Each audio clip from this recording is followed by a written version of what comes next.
have Mr. Castañeda. It looks like you want to. Yes. What happens to a dream deferred? Does it dry up like a raisin in the sun, or fester like a sore and then run? Does it stink like rotten meat, or crust and sugar over like a syrupy sweet? Maybe it just sags like a heavy load, or does it explode? This is a poem by Langston Hughes, 1951, almost 70 years ago. What we see right now is we see exploding. We see too many dreams deferred from black and brown people. We see too many dreams have the life crushed out of them like a knee on somebody's neck. I was glad Dex gave me the topic of awareness, because I think to be aware, we have to be aware of our history. We have to understand that white supremacy, racism, racial discrimination are embroidered into our culture. Look at the history. 1836 is when this state was a republic after the independence from Mexico. Look at the Constitution of 1836 of the Republic of Texas. General provisions under Section 9 states, and I'm paraphrasing, slaves will remain slaves. The legislature cannot outlaw the bringing in of slaves. Slave owners couldn't even emancipate the slaves without consent of the legislature.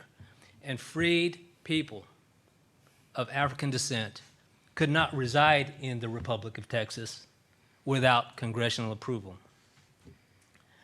Go back to the Declaration of Secession, when Texas seceded and became part of the Confederate States. And I'm going to read a little bit of it. But this is what Texas, the leadership of Texas, decided to say when they seceded, that we hold as unalienable truths that the governments of the various states and of the Confederacy itself were established exclusively by the white race for themselves and their posterity, that the African race had no agency in their establishment, that they were rightfully held and regarded as inferior and dependent race, and in that condition only could their existence in this country be rendered beneficial or tolerable.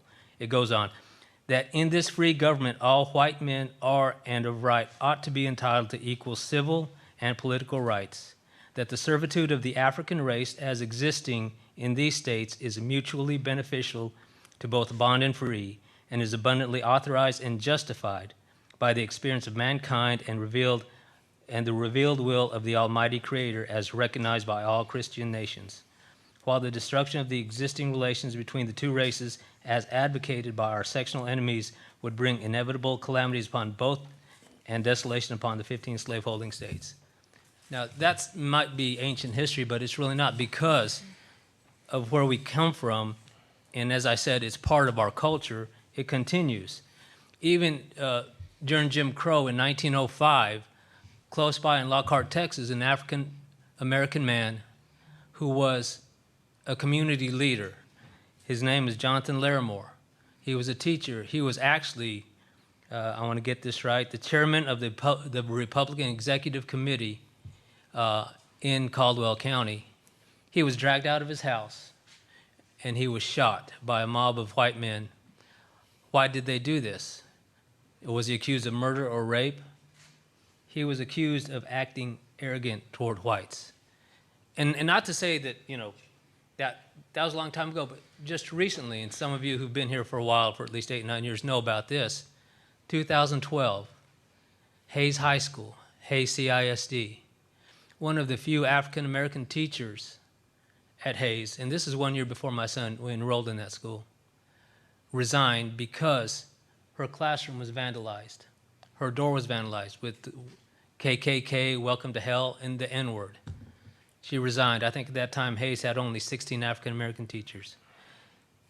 These are dreams deferred. These are dreams that are being crushed. And that's why, as Ms. McMahon said, we are angry. My wife is a teacher with Hayes CISD. She's African-American. My son, as Dex pointed out, is a smart young man. He's a mechanical engineering student, was on the honor roll last semester. In addition to that, he's playing basketball at the university, so he has got his plate full, but he is exceptional. My wife is exceptional. She's been teaching for a long time.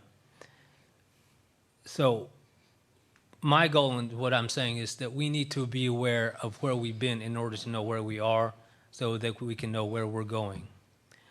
The two ladies, Ms. Santos and Ms. Carrillo, I love that they are allies.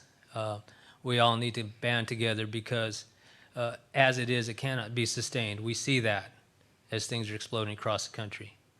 So we appreciate everybody being here and appreciate Mr. Ellison for giving us this platform. Thank you, Mr. Castaneda.